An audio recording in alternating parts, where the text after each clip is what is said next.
Bienvenue sur le ring, professeur Jaffa Al-Ekel. Merci de ton invitation, Rachid, un plaisir. Sur le ring l'ODJ TV, je rappelle, professeur Jaffa Al-Ekel, que vous êtes professeur de médecine, épidémiologiste, spécialiste en maladies infectieuses et économiste de la santé. Donc vous êtes là pour 3 rounds, vous avez signé pour ça, 3 rounds thématisés. Premier round thématisé, quelle partition jouent les médecins, avec un point d'interrogation, les médecins d'ailleurs qui sont encore une fois de plus en sit-in devant le Parlement aujourd'hui. Deuxième round, les blouses blanches sont-elles épidermiques à l'impôt, avec un point d'interrogation. Et le troisième round thématisé, y a-t-il un pilote dans l'avion? Donc on démarre avec le premier round. Jaffa Al-Ekel, quelle partition jouent les médecins du jamais vu, où on voit des médecins aujourd'hui déposer une pétition contre d'autres médecins? En fait, c'est pas la première fois qu'il y a un malaise dans notre système de santé où les ressources humaines jouent un rôle important. Et les professionnels de santé, particulièrement donc les médecins, à chaque fois ont voulu exprimer soit leur incompréhension, soit leur désarroi, soit leur colère. Vis-à-vis de ceux qui les représentent?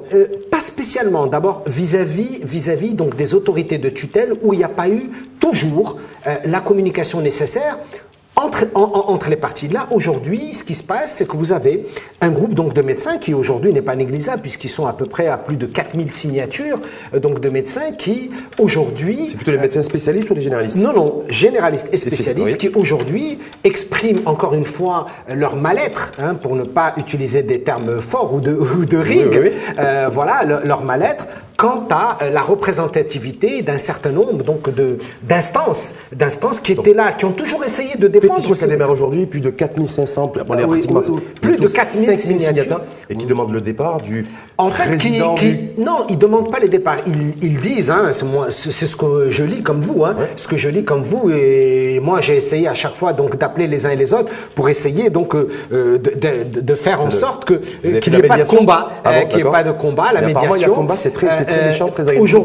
Aujourd'hui, beaucoup de médecins, des milliers de médecins disent, écoutez, ceux qui nous ont représentés aujourd'hui, selon leur perception. Ceux qui nous ont représentés la semaine dernière dans le bureau du ministre du Budget et en présence du DG de la DGI. Exactement, ou bien avec d'autres instances, avec d'autres ministères. Aujourd'hui, ils ne nous représentent pas. C'est ce qu'ils disent, encore une fois, c'est leur vécu, c'est leur perception. Donc ils ne demandent pas leur départ. Non, ils ne demandent pas leur départ. Ils dénoncent le fait qu'ils ne nous représentent pas dans le cahier revendicatif. Parce qu'il y a un cahier revendicatif de part et d'autre. 23 et les positions à la retenue.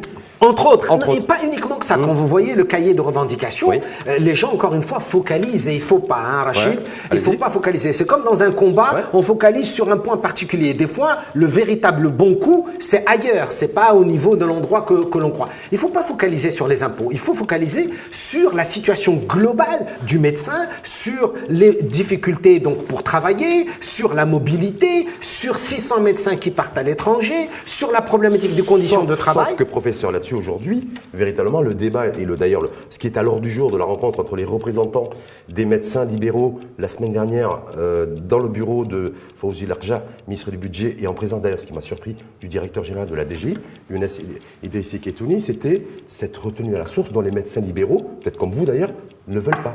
Non, absolument pas. D'abord, je voudrais préciser un point. Aussi bien M. Larja que M. Idrissi Ketouni, que je connais, sont des gens qui sont extrêmement ouverts, qui sont à l'écoute. Évidemment, ils ont leurs propres arguments, c'est normal, parce qu'ils défendent les intérêts donc, de l'État. Et d'un autre côté, vous avez la profession qui veut défendre la profession. Il faut simplement qu'il y ait de l'écoute de part et d'autre. Pourquoi? Parce que les gens ont toujours l'impression que les médecins ne veulent pas payer d'impôts. Ce qu'il faut, c'est pas que les médecins ne veulent pas payer l'impôt. Les médecins veulent une équité, une justice. Ça, on y reviendra là-dessus. Mais comment vous expliquez-vous que qu'en présence de cette rencontre, en tout cas officieuse. J'y étais pas, donc moi c'est ce qu'on m'a donné comme information. Vous manifestez, vous avez participé à des sit-ins? Non, moi je n'ai pas été dans le sit-in. C'est pas parce que je suis contre le sit-in, c'est pour d'autres raisons. Mais moi aujourd'hui, je soutiens la profession, je soutiens donc les médecins dans le cahier revendicatif global. Pour moi, le cahier revendicatif global, il faut pas le réduire à la problématique de la fiscalité ou de l'impôt. C'est un problème parmi les autres problèmes que vit. C'est ça qui pose problème. Écoutez, il n'y a pas que ça. D'abord, déjà ça, on peut le résoudre avec une écoute mutuelle, avec une justice, une équité globale, transversale de différentes professions libérales, mais également avec une écoute de part et d'autre. Et moi, je suis persuadé qu'il y a donc des bonnes solutions. Est-ce que ça a du sens selon vous, professeur Jaffa Lekel, vous qui avez un cabinet médical, qui êtes médecin dans le secteur privé, spécialiste, on est bien d'accord? Maladies infectieuses, donc vous êtes dans le secteur libéral. Oui, mais je continue à enseigner dans le public gratuitement parce que c'est une conviction de contribuer à l'effort public. D'ailleurs, à partir du mois de janvier, à chaque fois que vous allez enseigner dans le public, vous allez devoir déclarer... j'ai rien à déclarer parce que j'enseigne depuis 19 ans et je ne suis pas payé. C'est du bénévolat. C'est exactement, je le fais avec conviction et j'en suis fier. Donc vous allez continuer à bosser gratos. Exactement, quand j'enseigne dans le public, parce que si on peut aider le public, si on est dans le privé et on peut aider le public, il faut faire. Ça ne veut pas dire que je suis en train de dire que tout le monde doit travailler gratuitement. C'est pas ce que je suis en train de dire. Ce que je dis, à chaque fois que je le fais d'ailleurs à la faculté de médecine de Lyon, j'y vais et gratuitement. À vos frais. Mais c'est normal. Si on peut contribuer, c'est normal. Juste le fait que le gouvernement apparemment ne veut pas négocier, il y a quelque chose qui n'est pas négociable, c'est la mise en place de ce régime process de retenue à la source pour toutes les professions libérales, y compris les médecins privés, libéraux. Est-ce que pour vous ça a du sens? Écoutez, je crois qu'il y a beaucoup donc de médecins qui ont exprimé leur point de vue et qui ont dit que on veut comprendre simplement. Je vais vous donner un exemple. Il y a encore beaucoup de médecins aujourd'hui qui pensent que la retenue à la source concerne leur activité au sein de leur cabinet médical. C'est en dehors du cabinet. C'est en dehors du cabinet. C'est vraiment au niveau donc des cliniques. Et je crois qu'il faut simplement un juste milieu. Ils ont exprimé que le niveau demandé au départ par l'autorité de tutelle, par le gouvernement, était trop élevé. À la source, 20%. Voilà, et que maintenant, il faut revenir. Ça serait ramené à 5-10%. Voilà, c'est ça la négociation. À la deuxième chambre. Il y a toujours des amendements. En tout cas, vous n'êtes pas opposé au fait que cette retenue à la source soit Écoutez, mise en place. encore simplement, il faut que ce soit des taux raisonnables. Il faut que ça soit des taux raisonnables. 5-10% pour les personnes physiques. C'est ça. C'est-à-dire, il faut que ça soit des taux raisonnables. Mais encore une fois, il faut, et je suis un démocrate, il faut que le taux soit accepté par l'État, parce que l'État a des impératifs, mais également, il faut que l'ensemble, une majorité donc de médecins, soient en accord. Moi, je suis un démocrate et je m'incline devant la majorité de mes confrères et de mes consoeurs. Je ne sortirai pas de ma famille médicale. C'est tout à fait normal. Cela étant, je peux ne pas être d'accord sur un certain nombre de choses ou être d'accord avec d'autres. En tout cas, a priori, on se dirigerait vers un taux autour de 5% pour les personnes morales et 10% pour les personnes physiques. On est bien d'accord? Exact. Donc ça serait le deal qui serait ce serait le deal, mais il faudrait que ça soit un deal qui soit accepté par les médecins. Moi, je ne représente pas les médecins. Les médecins spécialistes, en tout cas, on l'avait vu, les cardiologues, les rhumatologues, les ophtalmos, les biologistes n'en veulent pas. Ou alors ne veulent pas simplement parce qu'ils vivent mal le fait d'avoir été, soi-disant, trahis par celles et ceux qui étaient à la table de négociation avec Fawzi Larja la semaine dernière. Donc on ne sait même pas. On sait même trop. Voilà. Mais encore une fois, s'il te plaît, Rachid, si tu permets, et on est dans un combat, comme tu l'as dit, qui est honnête et pas de coup bas. Et encore une fois, s'il te plaît, et je parle, et là je peux parler au nom d'un certain nombre de confrères et de consoeurs avec qui je discute et qui demandent des fois mon avis et que je l'exprime. Le cahier revendicatif, ce n'est pas les impôts, ce n'est pas vrai. Arrêtons de réduire le médecin à sa vision impôt. Le cahier revendicatif, il y a une dizaine de points dans ce cahier, dont la problématique de la fiscalité à résoudre dans son ensemble. À résoudre, effectivement, et vous faites la parfaite transition, professeur Jaffa Lekel, pour passer au deuxième round, dont la thématique et les blouses blanches sont-elles épidermiques à l'impôt? Absolument pas, elles ne sont pas épidermiques à l'impôt, et ils veulent simplement qu'il y ait une sorte donc d'équité. Aujourd'hui, je crois, c'est ma conviction personnelle.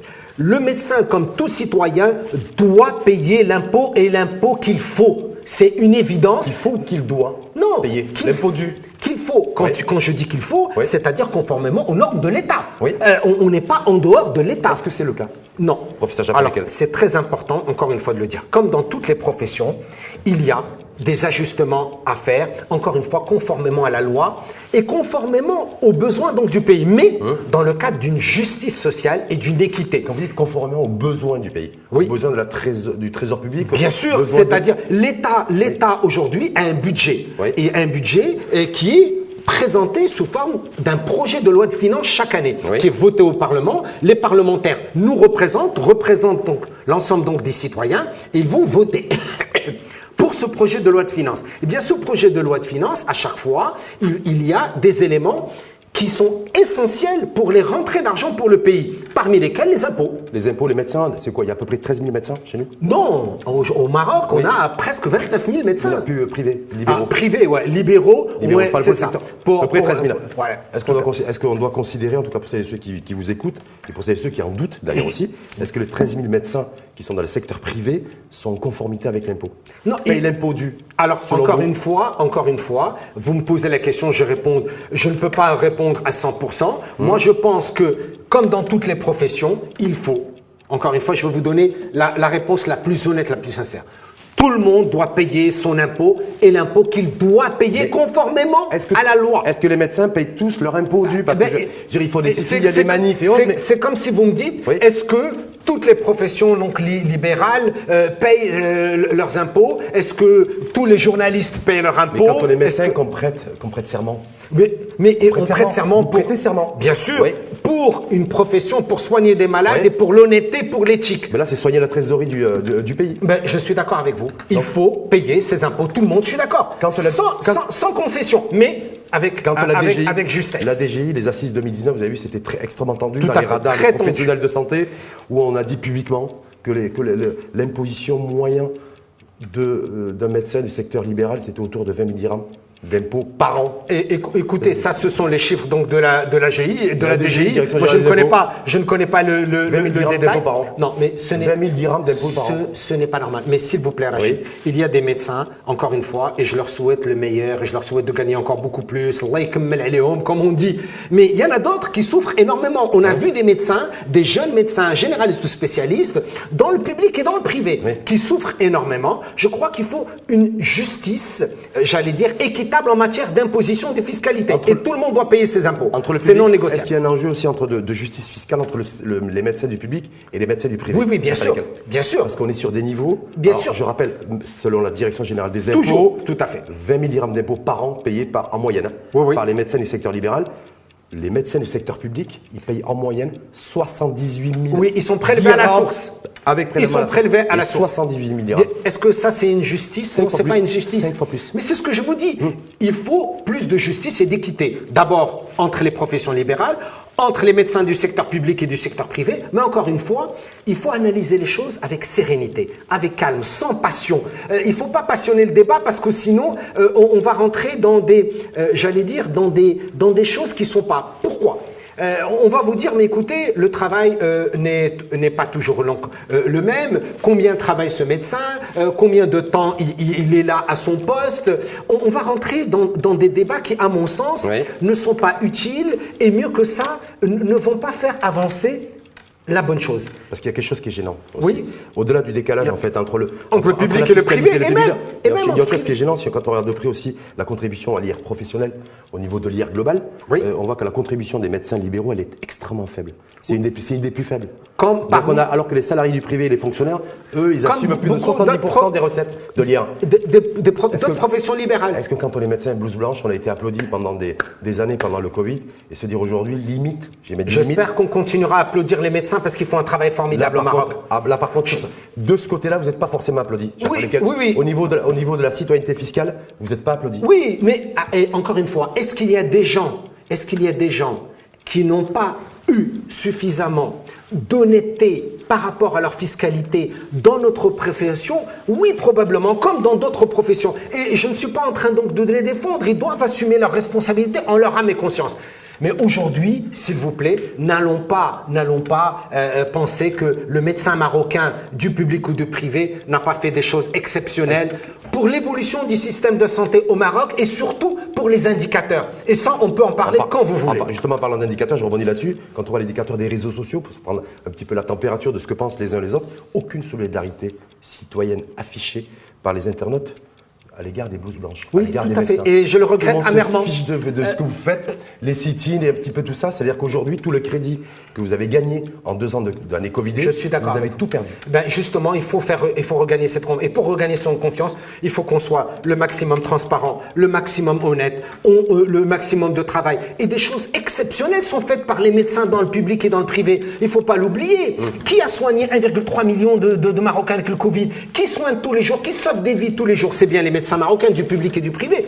Est-ce qu'il y a des choses qui ne sont pas correctes? Oui. Est-ce qu'il y a des dérapages? Oui. Est-ce qu'il y a des choses qui sont incompréhensibles et qui ne nous rendent pas fiers? Oui, Rachid. Bien sûr, j'en conçois. Et je l'accepte. Et en plus, avec cette pétition, c'est pire. Mais aujourd'hui, pourquoi il y a cette pétition? Oui. Parce qu'il y a un groupe, et encore une fois, moi je suis là en étant un facilitateur, un médiateur entre les différents bords. On a un Conseil national de l'ordre des médecins qui joue un rôle important, qui doit continuer. Il est où le Conseil de l'ordre des médecins? Il ne s'est pas exprimé depuis la rencontre. Il ne s'est pas exprimé parce que... Entre Fawzi Larja, le DG de la DGI et les représentants des médecins. Parce qu'il représente le public, le privé, les universitaires, les militaires.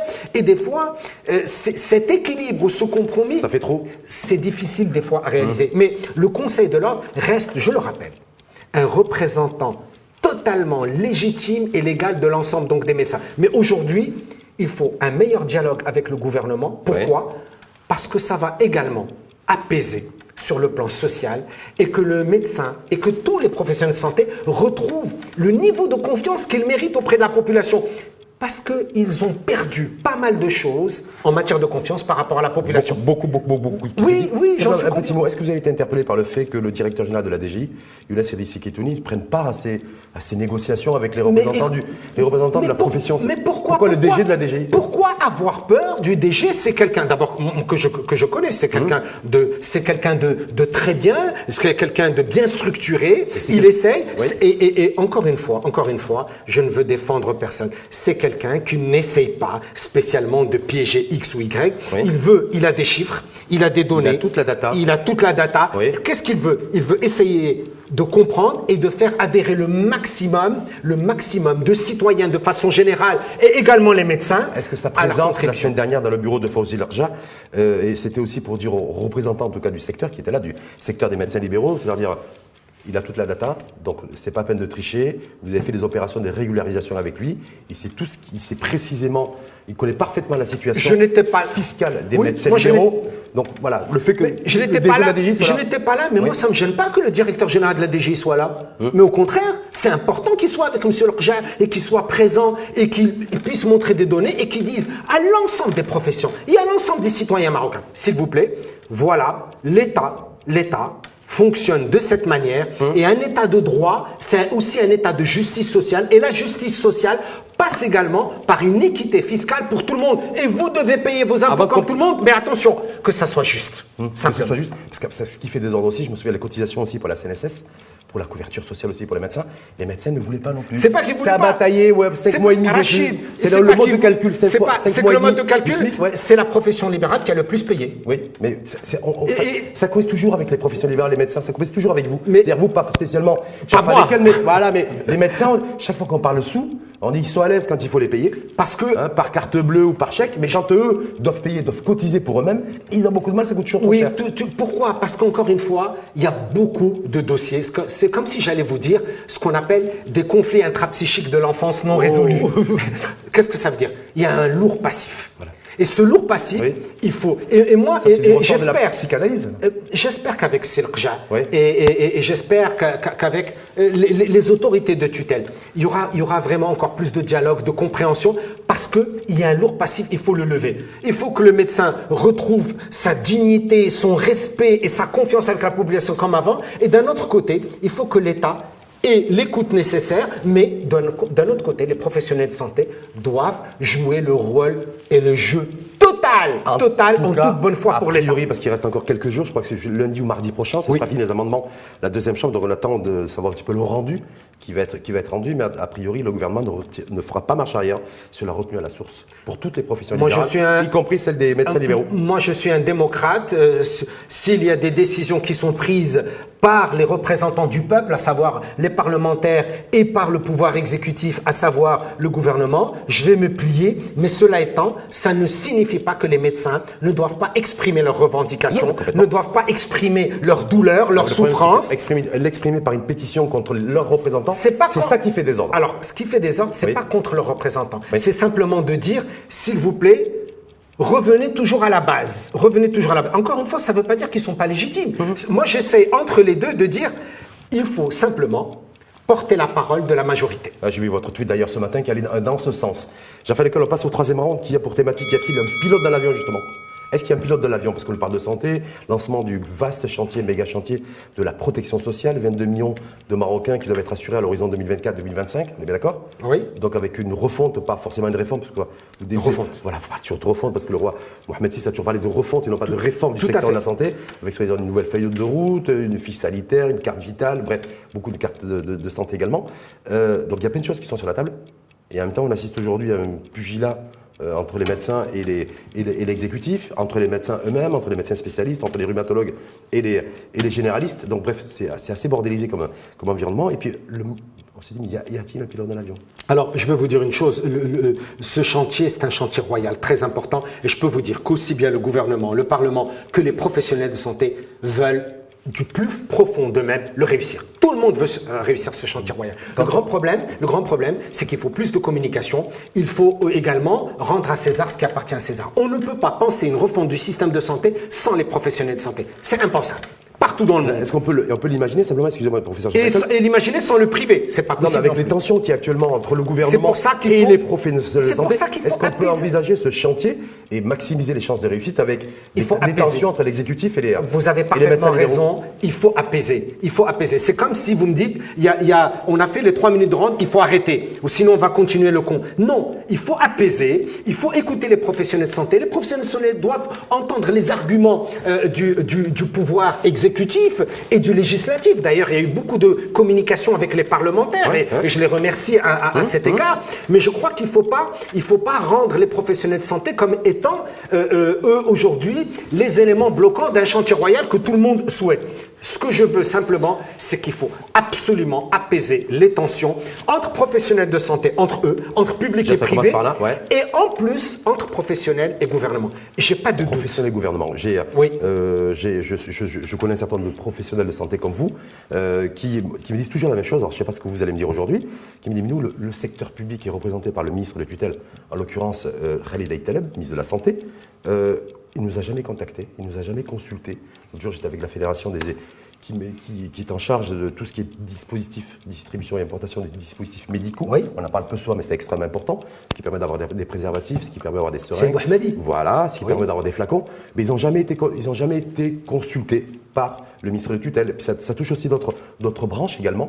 Et donc je me dis, voilà, est-ce que dans ce débat-là, pour apaiser les tensions, est-ce que selon vous, Khalid Aït-Taleb doit être ou devrait être l'homme de la situation? Ah oui, mais moi je le conseille. Moi, c'est un confrère en tant que médecin et un confrère en tant qu'enseignant universitaire. Je lui conseille vraiment de s'asseoir au maximum. C'est pas grave si ça va lui prendre du temps. Eh ben, s'il doit passer des heures, des jours, des semaines à s'asseoir avec les professionnels de santé, à les écouter, à les comprendre, lui aussi à donner ses arguments, à les faire adhérer. C'est important que si Aït-Taleb fasse adhérer les médecins à son projet, c'est important parce que vous voulez refondre le système de santé, il faut avec vous les professionnels de santé. Déjà jouer un rôle. Est-ce que logiquement, enfin, là, si logique il y a, j'en sais rien, professeur Jafar El-Fekl, est-ce que vous considérez que Khalid Aït-Taleb aurait dû participer à cette réunion qui a été organisée, dirigée et pilotée par Fawzi Larja et le directeur général de la DGI? D'abord, Khalid Aït-Taleb n'était pas là, il était à Marrakech, il y avait un événement africain. Il y avait un événement, c'est pour ça. Mais encore une fois... Apparemment, il était disponible jeudi soir. Oui, mais encore une fois, il ne faut pas oublier que le président de la commission technique sur la protection sociale, c'est M. Fawzi Larja. D'accord. Il ne faut pas l'oublier. Et donc, dans la refonte le domaine quoi, du montage protection financier sociale et du montage financier de la protection sociale. Okay. On est bien d'accord. Monsieur Khalid Aital a un rôle très important à jouer. Monsieur Arnouch a un rôle très important à jouer. Ouais. Monsieur Rqja a un rôle encore fondamental à jouer. Et je crois qu'il faut, moi ce que je l'ai toujours dit, même avec toi, Ouais. ce serait bien qu'on ait des états généraux de la santé. Qu'on s'assoie pendant quelques jours. Il y a eu toujours plein d'assises, il y a des confrères à vous. Non, qui- mais je parle pas on fait d'assises. des assises, des Je parle pas recommandations. Il y a eu d'assises. encore les recommandations veux pas- de la commission Ben Moussa. On va Je, pas encore je ne refaire un veux événement pas, pour. je ne veux pas d'assises, Oui. je parle d'états généraux. Qu'est-ce que ça veut dire états généraux? Oui. C'est-à-dire comme une sorte de task force de crise. On s'assoit. Qu'est-ce qui ne va pas? Je vais vous donner un exemple. Il y a 2 jours, Monsieur Aital, ministre de la Santé, a eu un journaliste et qui lui a dit « Mais excusez-moi, ça chauffe avec les médecins, ils sont en grève, ils sont en train, devant le Parlement, en train de faire un sit-in. » Et Monsieur le ministre répond Oui. en disant « Mais écoutez, moi je ne connais pas leurs revendications, j'aimerais bien connaître leurs Vous revendications êtes sérieux, là pour savoir. » Oui, oui, mais ça a été publié, regardez dans les réseaux.